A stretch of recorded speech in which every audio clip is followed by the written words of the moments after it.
వివరాలు చూస్తే రాజన్న సిరిసిల్ల జిల్లా వాటర్ ట్యాంక్ ఎక్కి రేషన్ డీలర్లు నిరసన తెలిపారు. సిరిసిల్ల పట్టణం సాయినగర్లో ఉన్న వాటర్ ట్యాంక్ ఎక్కి ఆందోళన చేపట్టారు. పాతవారికే రేషన్ డీలర్లు కేటాయించాలని వాటర్ ట్యాంక్ ఎక్కి పెట్రోల్ బాటిల్ పట్టుకొని ఆందోళన చేశారు. తమ రేషన్ షాపులు తమకే కావాలని డిమాండ్ చేశారు. కలెక్టర్ స్పందించి మొన్న కేటాయించిన షాపులను రద్దు చేసి తిరిగి ఇవ్వాలని కోరారు.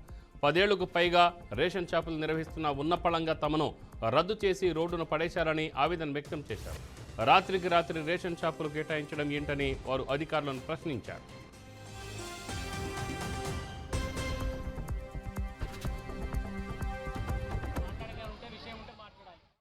సంవత్సరాలు 15 సంవత్సరాల నుంచి ఉన్న డీలర్లు అందరం ఉన్నామన్నా. ఇన్ని ఏళ్ల నుండి మేము చేస్తే మాకు ఎలాంటి ఇవ్వకుండా నోటిఫికేషన్ ఇవ్వకుండా మీరు నోటిఫికేషన్ వేసారు. మీకు ఏం కావాలి, మీకు పైసలు కావాలన్నా మేము ఇస్తాం సార్, పైసలు అవి ఇస్తాం మేము సార్. పైసలు ఇవ్వని అంటారు, మీకు సరిపోకపోతే మేము భిక్షాటన చేస్తాం సార్. అందరం కలిసి చేస్తాం, చేసి మీ జేబులు నింపుతాం. మాకు మాత్రం న్యాయం చేయరు సార్. ఇవాళ మేము 3 పిల్లలు పట్టుకొని రమ్మన్నా. అందరు కాడాడు పిల్లలే ఉన్నారు, అందరు పిల్లలే ఉన్నారు. ప్రతి ఒక్కరు జీవనోపాధి కోల్పోయి మేము ఇలా రోడ్డు మీద పడుతున్నాం. ఇవాళ నా బిడ్డలు కూడా ఎగ్జామ్ రాయడానికి కూడా వెనక ముందు ఆడుతున్నారు. వీళ్ళందరూ ఏడుకుంటే వేరు నా బిడ్డలు.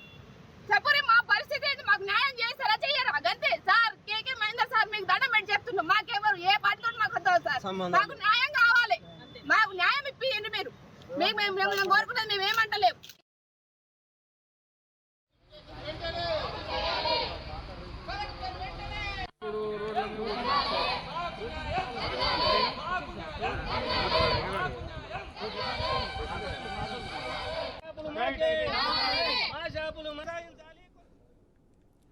బ్రేకింగ్ న్యూస్ చూస్తున్నాం. రాజన్న సిరిసిల్ల జిల్లా వాటర్ ట్యాంక్ ఎక్కి రేషన్ డీలర్లు నిరసన తెలిపారు. సిరిసిల్ల పట్టణం సాయినగర్లో ఉన్న వాటర్ ట్యాంక్ ఎక్కి ఆందోళన చేపట్టారు. పాతవారికే రేషన్ డీలర్లు కేటాయించాలని వాటర్ ట్యాంక్ ఎక్కి పెట్రోల్ బాటిల్ పట్టుకొని ఆందోళన చేశారు. తమ రేషన్ షాపులు తమకే కావాలని డిమాండ్ చేశారు. కలెక్టర్ స్పందించి మొన్న కేటాయించిన షాపులను రద్దు చేసి తిరిగి ఇవ్వాలని కోరారు. 10 ఏళ్లకు పైగా రేషన్ షాపులు నిర్వహిస్తున్న ఉన్నపళంగా తమను రద్దు చేసి రోడ్డున పడేశారు అని ఆవేదన వ్యక్తం చేశారు. రాత్రికి రాత్రి రేషన్ షాపులు కేటాయించడం ఏంటని వారు అధికారులను ప్రశ్నించారు. ఇదే విషయంపై కరీంనగర్ నుంచి మా ప్రతినిధి ప్రేమ్ ఫోన్ లైన్లో అందిస్తారు.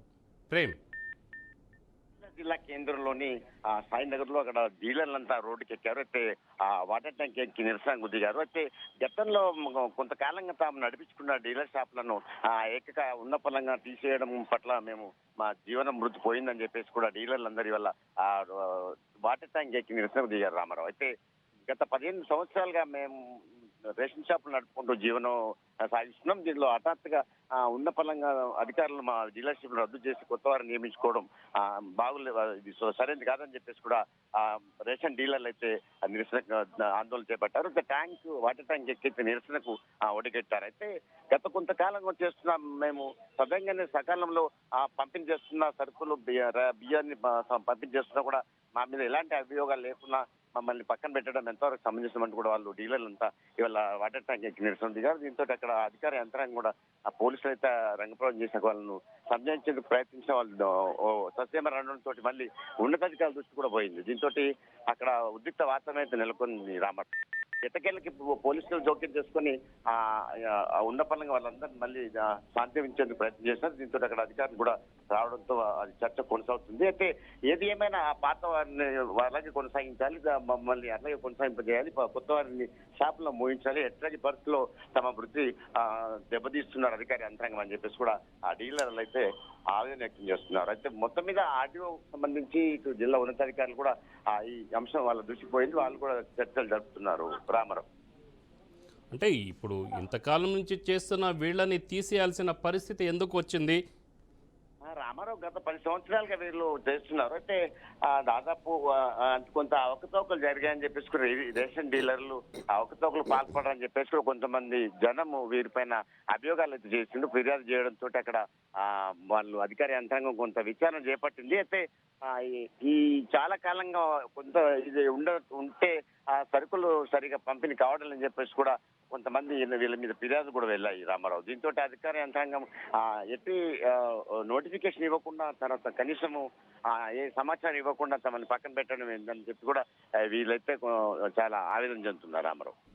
అంటే ఇప్పుడు నోటిఫికేషన్ కూడా నోటీస్ కూడా ముందస్తు నోటీసులు ఇవ్వకుండా కనీసం షోకాస్ నోటీసు కానీ 2-3 సార్లు ఇవ్వాల్సిన పరిస్థితి ఉంది. కానీ దాన్ని తొంగలో దొక్కి నిబంధనలకు విరుద్ధంగా ఇలాగ వీళ్ళని వెంటనే తొలగించడం తప్పని ఎవరు ప్రశ్నించడం లేదా? అది రామారావు అది కూడా ఉన్నారు. మాకు ఎలాంటి కనీసం సమాచారం ఇవ్వకుండా, కనీసం ఒక నోటీసులు ఇవ్వకుండా తమని ఉన్న పలంగా తమ రేషన్ డీలర్ల పక్కన పెట్టడం ఎంతవరకు సమంజసం అంటూ కూడా రేషన్ డీలర్ అయితే ఆందోళన చెందుతున్నారు. అయితే కనీసం ఒక నోటీసు హెచ్చరికలు చేయకుండా కూడా మమ్మల్ని పక్కన పెట్టడం ఏందని చెప్పేసి కూడా వీళ్ళు ఆందోళన దిగారు రామారావు. అయితే దీంతో అక్కడ ఉన్నతాధికారులు కూడా చర్చ కొనసాగుతుంది. అయితే జిల్లా కలెక్టర్ కూడా దీనిపై దృష్టి పెట్టి కలెక్టర్ దృష్టి కూడా పోయింది. దీంతో అక్కడ చర్చ అయితే కొనసాగుతున్నాయి. వీళ్ళు ఈ బ్యాంకు ఇచ్చిన వారిని అయితే పోలీసులు దించేందుకు ప్రయత్నాలు కొనసాగుతున్నాయి. ఏది ఏమైనా కలెక్టర్ అధికారులు మాత్రం జిల్లా ఉన్నతాధికారులు దృష్టి పోయింది. మీ సమస్య పరిష్కరిస్తామంటూ ఆడియో హామీ ఇవ్వడంతో సమసిపోయింది రామారావు. అంటే ఇది కేవలము సిరిసిల్ల పట్టణంలోనే జరుగుతుందా, లేకుంటే జిల్లా మొత్తంలో ఇది ఇలాంటి చర్యలు తీసుకున్నారా? అసలు జిల్లా మొత్తంగా ఎంతమంది ఉంటారు డీలర్లు? రామారావు ఇప్పుడు జిల్లా కేంద్రంలో దాదాపు చాలా షాపులు ఉంటాయి. దాదాపు 15-20 షాపుల దాకా ఉంటాయి. అక్కడ జిల్లా కేంద్రంలో జరిగింది. ఇది సాయినగర్ అని ఉంటుంది. అక్కడ ఆ 15-20 ఉన్నప్పుడు కూడా అక్కడ ఆ షాపులో కనీసము ఈ సరుకుల పంపిణీ, రేషన్ బియ్యం పంపిణీలో కూడా కొంత జాప్యం జరుగుతుందని, కొంతమంది ఏమో ఏది పక్కదారి పడుతున్నాయని చెప్పేసి అని కూడా కొంత అభియోగాలు ఉన్నాయి. అధికారులు దృష్టికి వెళ్ళింది. దీంతో వాళ్ళు ఈ చర్యలు పాల్పడ్డట్టు మనకు కొంత సమాచారం ఉంది. అది కనీసం పాల్పడ్డా కూడా కనీసం సమాచారం నోటీసులో ఇవ్వకుండా తమను ఉన్న పలంగా పక్కన పెట్టేయడము, రద్దు చేయడం ఏంది మా డీలర్ల షాపులని అని చెప్పేసి కూడా వాళ్ళు డీలర్లు ఆందోళన చేస్తున్నారు రామారావు. అయితే ఇది కొంత సమాచారం ఇవ్వకుండా చేయడం అయితే సరైనది కాదని చెప్పి అంటున్నారు వాళ్ళు. అయితే దీని మీద అధికార యంత్రాంగం కూడా మళ్ళీ దాన్ని పునరాలోచించి మా షాపుల్లో యథావిధిగా కొనసాగేలా చర్యలు తీసుకోవాలని చెప్పేసి డీలర్లు అయితే కోరుతున్నారు రామారావు. అంటే అభియోగం మోపినంత మాత్రాన వాళ్ళు అవినీతి పరులని చెప్పేసి ఏ విధంగా భావిస్తారు? ప్రభుత్వం దాని మీద చర్యలు తీసుకోవాలి అంటే ముందస్తుగా ఎటువంటి ఏదైనా నిర్ధారణకు రావాలి కదా. నిర్ధారణ కాకముందే వాళ్ళకి అభియోగం ఎవరో ఫిర్యాదు చేశారన్నంత మాత్రాన వాళ్ళ మీద అభియోగం మోపి వాళ్ళని తొలగించడం కరెక్ట్ కాదు కదా. దీనిపై ఏదైనా ఉద్యోగ సంఘాలు కానీ యూనియన్స్ కానీ ఏమైనా ఉన్నాయా? ఏమైనా స్పందించారా నాయకులు కానీ? రామారావు ఇప్పుడు వీరికి అదే మీరు అన్నట్లు సమాచారం ఇవ్వకుండా, ఎలాంటి ఇన్ఫర్మేషన్ లేకుండా ఇవాళ తమ మీద కనీసం విచారణ జరపకుండా చేయకుండా మమ్మల్ని పక్కన పెట్టడం ఏందని చెప్పేసి కూడా అంటున్నారు. ఈ విషయం దాదాపు డీలర్స్ అసోసియేషన్ కూడా ఇవాళ జిల్లా కలెక్టర్ కు ఒక వినతి పత్రం కూడా ఇచ్చింది. దాని మీద వాళ్ళు ఇంత ఉదయం ఇచ్చినట్లు మనకు సమాచారం. వాళ్ళు ఇచ్చిన తర్వాత మాకు ఎలాంటి సమాచారం ఇవ్వకుండా, కనీసం విచారణ చేయకుండా ఎవరు అభియోగాన్ని పాల్పడ్డారో వాళ్ళ మీద చర్యలు తీసుకోవాలి. అవసరమైన అవకతవకలు పాల్పడిన షాప్ మీద చర్యలు తీసుకోవాలి. ఆ డీలర్ మీద అని అధికారులు చెప్పిన ఉన్న పరంగా అందరి మీద ఇలాంటి చర్యలు తీసుకోవడం సరైనది కాదని చెప్పి కూడా డీలర్స్ అసోసియేషన్ ఉంటుంది. ఆ అసోసియేషన్ తరఫున వెళ్ళి జిల్లా కలెక్టర్ కూడా ఒక వినతి పత్రం కూడా ఇచ్చారు. దాని మీద ఉన్నతాధికారులు అయితే పరిశీలన చేస్తూ ఉన్నారు రామారావు. ఇది చూడాలి. ఇంకా కొద్దిసేపట్లో అధికారుల యంత్రాంగం అయితే ఆర్డీఓ అయితే హామీ ఇచ్చినట్లు మనకు డీలర్లు తెలియజేశారు.